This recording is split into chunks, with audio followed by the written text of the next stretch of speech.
Liyana Cruz stepped into marriage chasing a dream. Roman Velasco stepped into it hiding a crime. And Adrian Velasco stood between them, unaware that his honeymoon would mark the beginning of a tragedy no one was meant to survive. Liyana Cruz was raised in a quiet fishing town along the eastern shore of the Philippines, a place where everyone knew each other and secrets were rare. Her life had always been simple. She helped her mother sell dried fish at the market, finished school early, and dreamed of traveling beyond the ocean she saw every morning. When Adrian Velasco entered her life, those dreams suddenly felt possible. He was older, confident, and lived overseas. To Liyana, he represented safety, progress, and escape from a life that felt too small for her hopes. Their relationship moved quickly. Adrian visited only a few times before proposing, but his promises were strong and carefully planned. Marriage meant leaving her hometown, supporting her family, and starting fresh in a new country. The wedding was modest, held under palm trees with borrowed decorations, but it marked the biggest turning point of Liyana's life. Soon after, plans for a honeymoon were announced, described as a dream trip meant to celebrate the new marriage in luxury.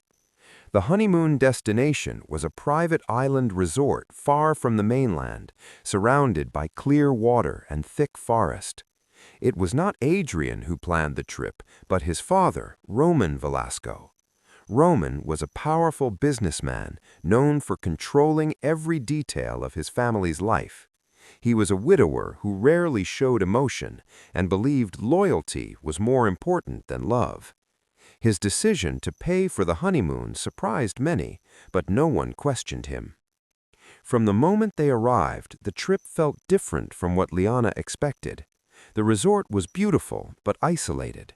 There were no nearby towns, no easy transportation, and limited phone signal. Adrian appeared distracted, spending long hours on his laptop and taking boat trips away from the island. Liyana was often left alone, watching the ocean and waiting for a husband who seemed distant, even during what was supposed to be their happiest time. Roman stayed in a separate villa, but his presence was constant. He arranged activities, controlled transport schedules, and made sure staff followed his instructions closely. His attention toward Liyana was intense and unsettling. He observed her routines, noted her movements, and positioned himself as the authority over the entire trip. What looked like care slowly revealed itself as control. As days passed, Liyana began to feel trapped. She had no friends on the island, no way to contact her family easily, and no understanding why Adrian was rarely around. The silence between husband and wife grew heavier. The island's beauty began to feel threatening, as if it was hiding something beneath its calm surface. At night, Liyana struggled to sleep.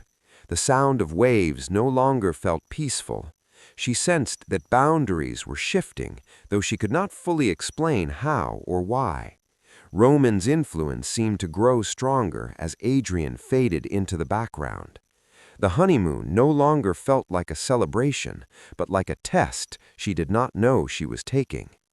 By the end of the trip, Liyana was no longer the hopeful bride who arrived days earlier. She carried confusion, fear, and a deep sense that something had gone terribly wrong.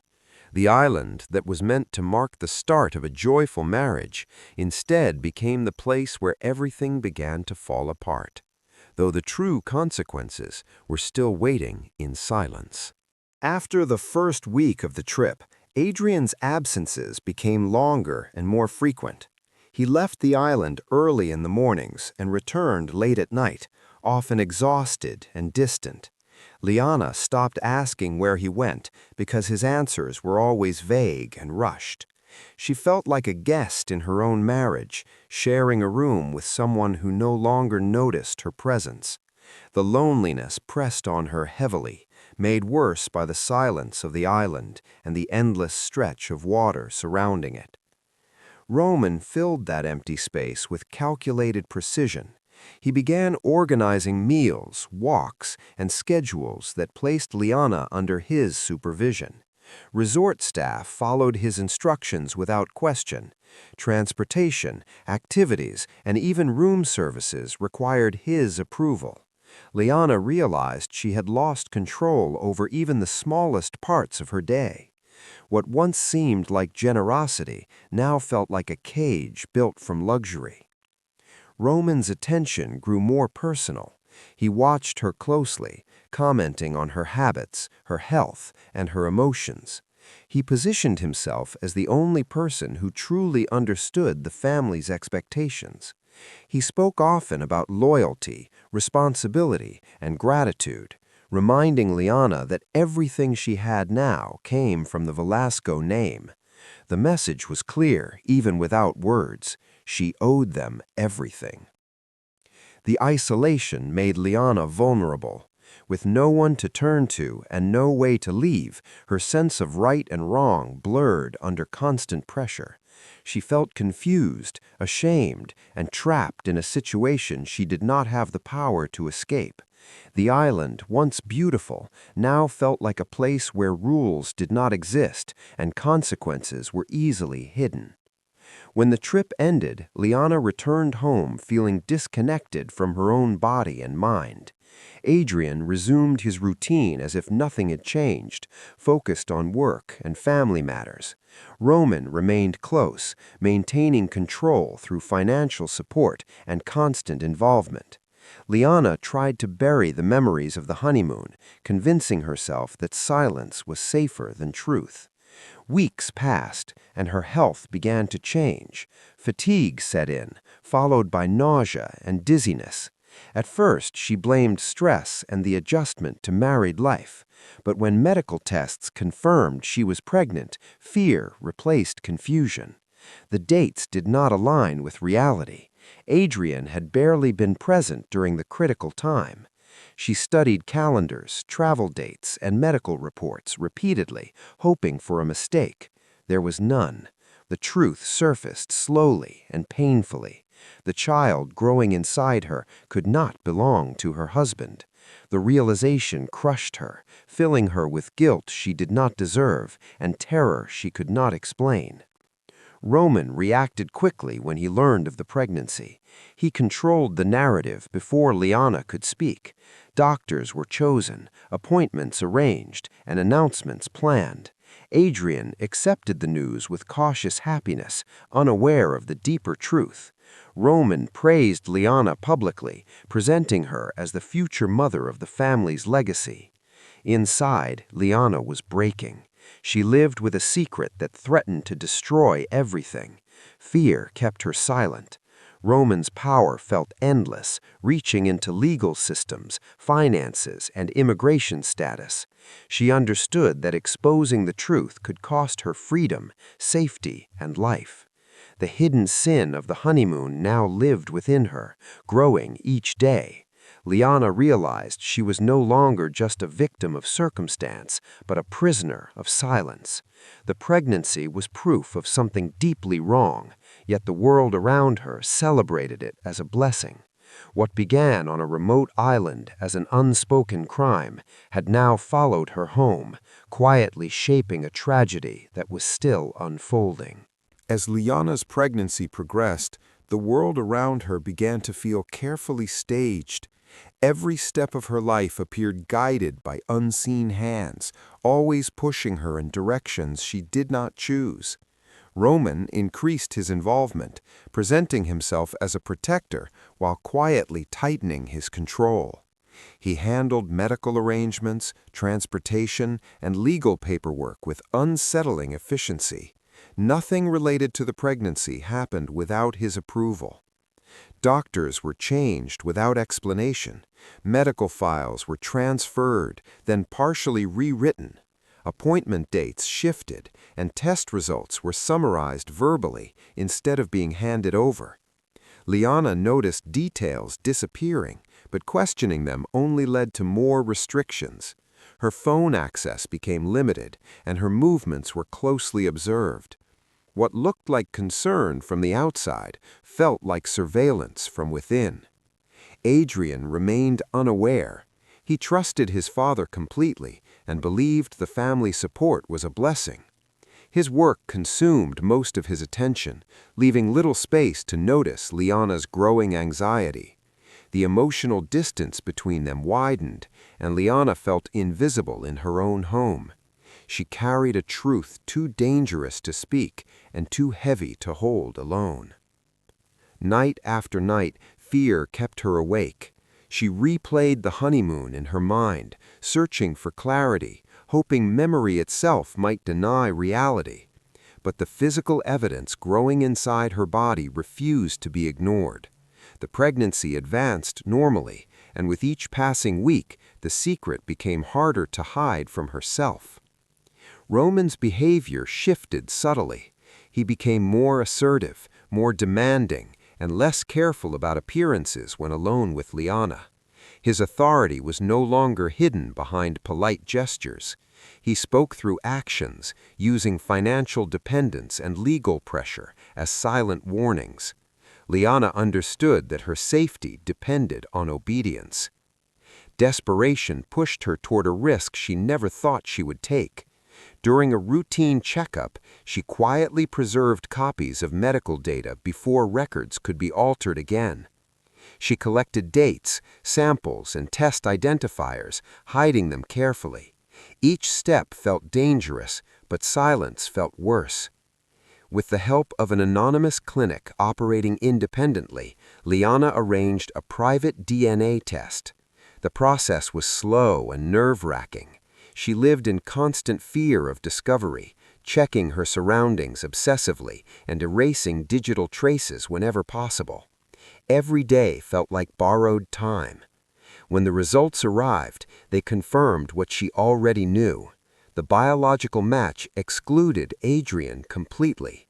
The truth was undeniable and horrifying. Roman Velasco was the father of her unborn child.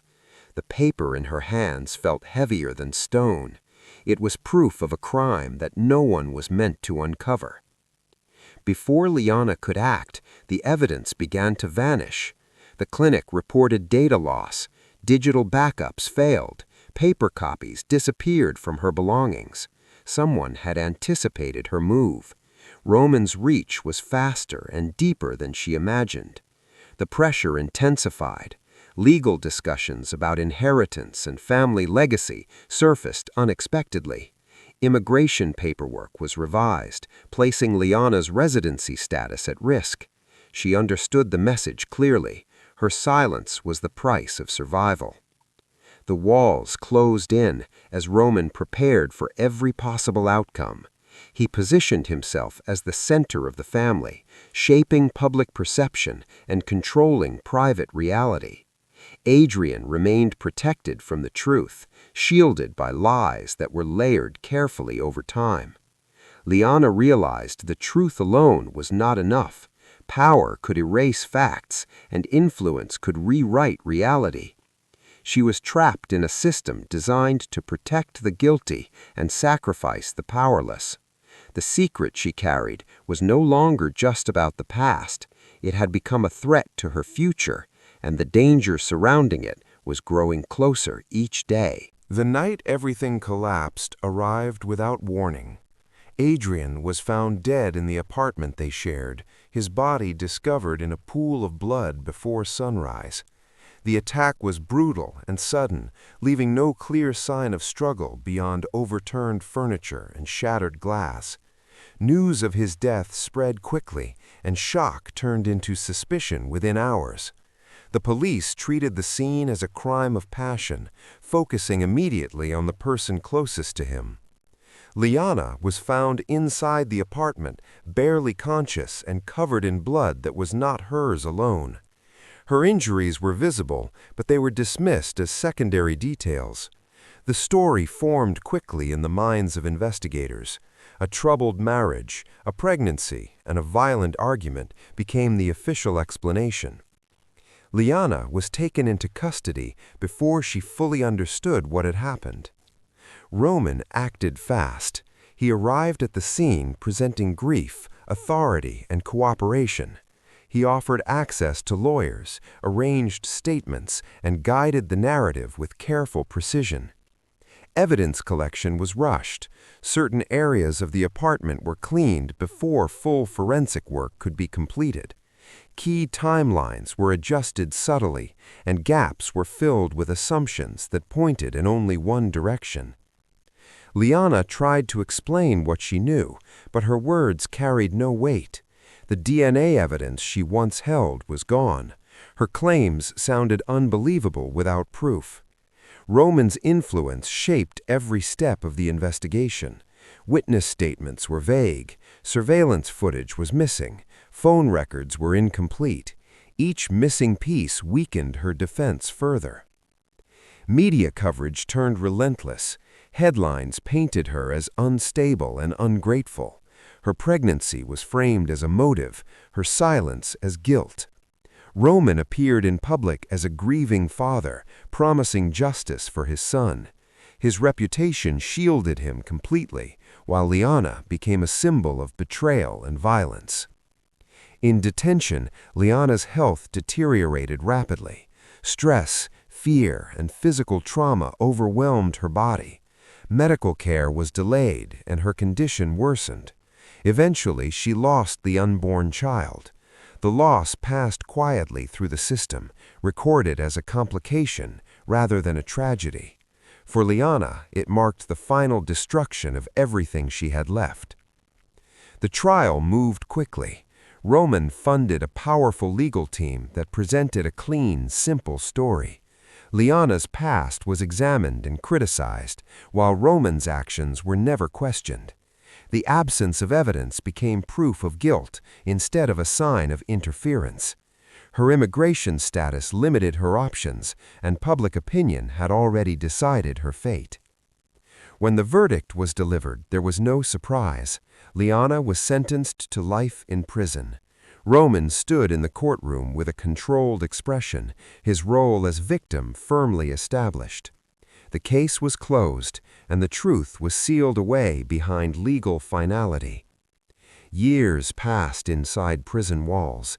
Liyana aged quietly, her story forgotten by the world. She lived with the knowledge of what truly happened and the understanding that justice had failed her completely.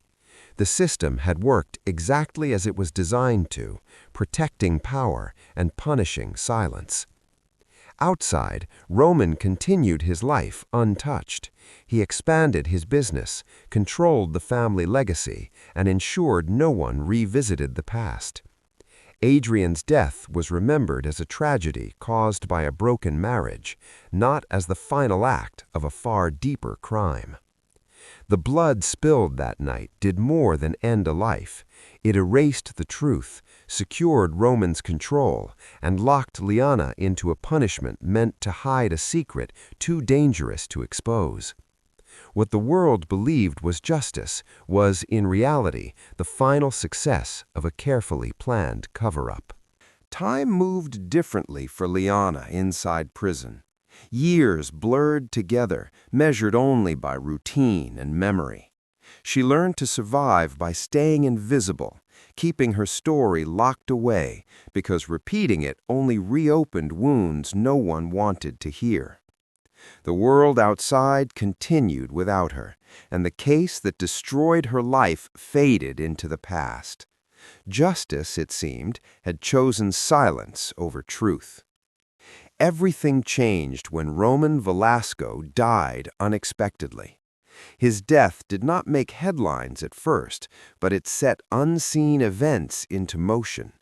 As his estate was prepared for transfer, financial auditors began reviewing decades of records. Roman had been meticulous, but he had also been paranoid. He kept copies of documents others would have destroyed, stored in encrypted drives and hidden accounts. Among those files were medical records that did not match official court evidence. DNA reports appeared with altered timestamps. Travel logs from the honeymoon revealed movements that contradicted sworn statements. There were records of payments made to clinics, investigators, and private security firms around the time of Adrian's death. Each discovery pulled at a thread that unraveled the entire case. An independent journalist reviewing corporate irregularities stumbled onto the files. What began as a financial investigation turned into something far darker. The journalist cross-referenced data, consulted forensic experts, and reconstructed timelines that had been deliberately broken. The story that emerged was horrifying and undeniable. The findings revealed that Adrian's death was not a crime of passion, but a calculated act meant to protect Roman's reputation and control. Evidence pointed to hired individuals and staged circumstances designed to frame Liyana completely. The pregnancy, the missing DNA, and the rushed investigation all fit into a single pattern of concealment. The case was reopened under public pressure. Courts that once dismissed Liyana's claims were forced to re-examine them. Forensic reviews exposed tampering.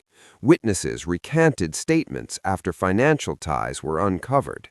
The truth, buried for years, finally surfaced into the light. Liyana was brought back into court, older and worn but steady. The new evidence cleared her completely. The conviction was overturned and her name was restored. The announcement came quietly, without celebration. There were no apologies strong enough to repair what had been taken from her. When Liyana walked out of prison, the world felt unfamiliar. She had lost her youth, her family, and her child to a lie built on power and fear. Freedom came with grief, not relief. The years could not be returned, and the damage could not be undone. The tragedy shocked the nation once it was fully revealed. It exposed how influence could silence victims, and how systems meant to protect truth could be manipulated. Roman Velasco's legacy collapsed, his wealth tied forever to scandal and shame.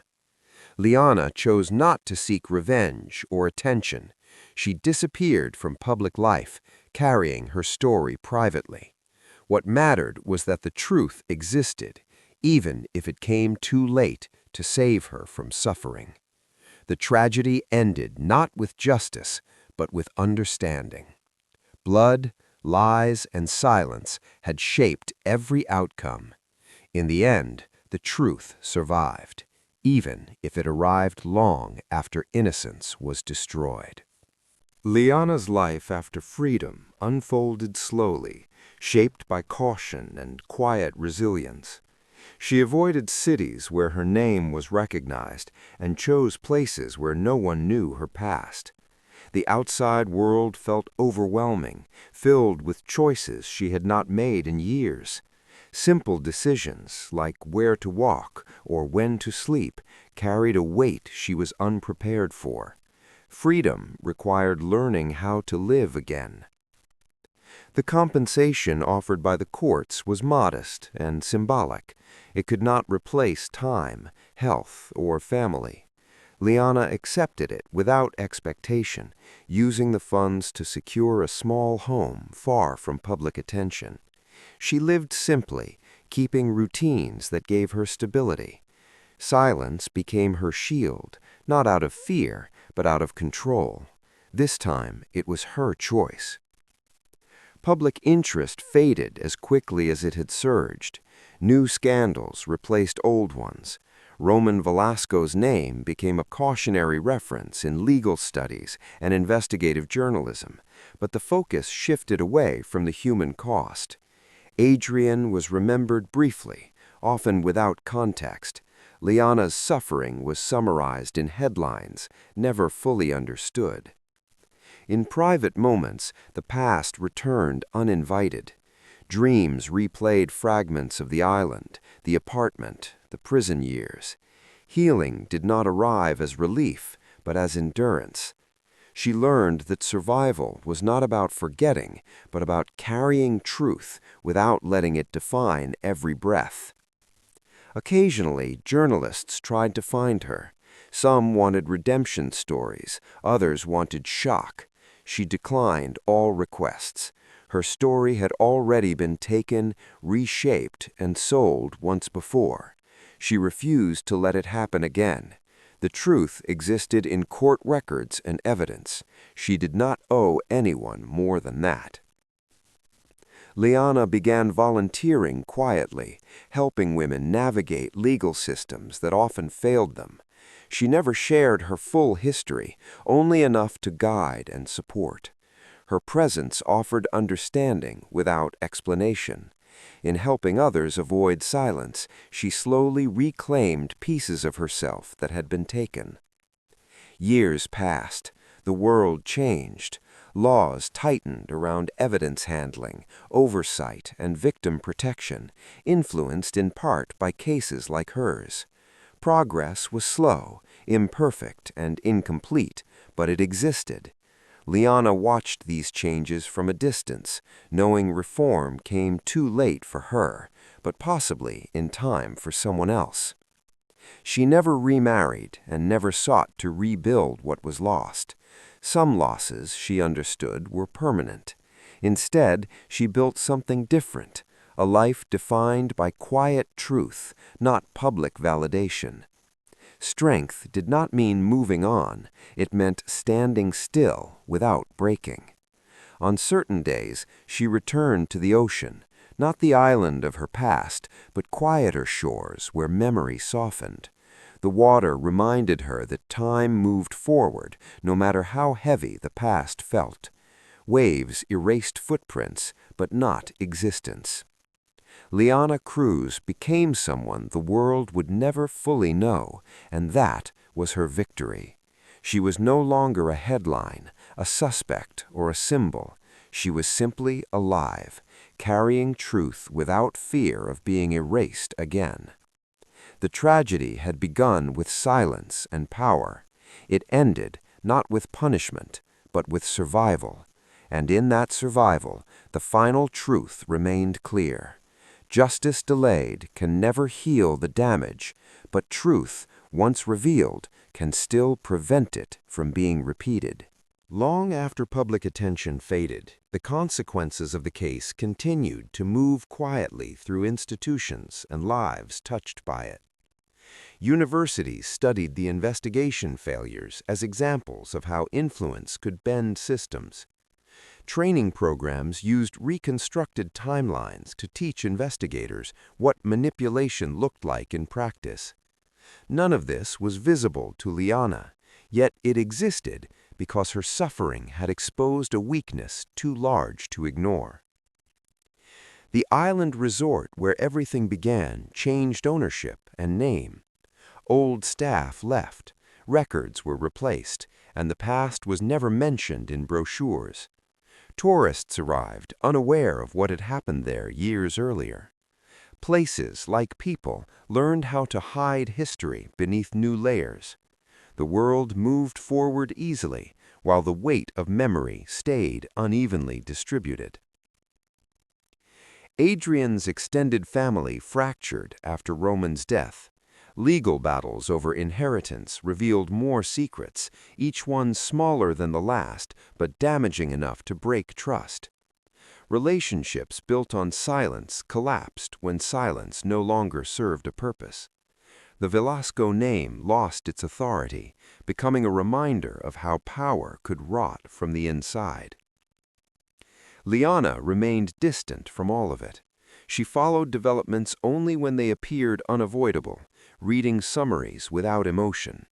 The truth no longer demanded her attention. She had already paid its price.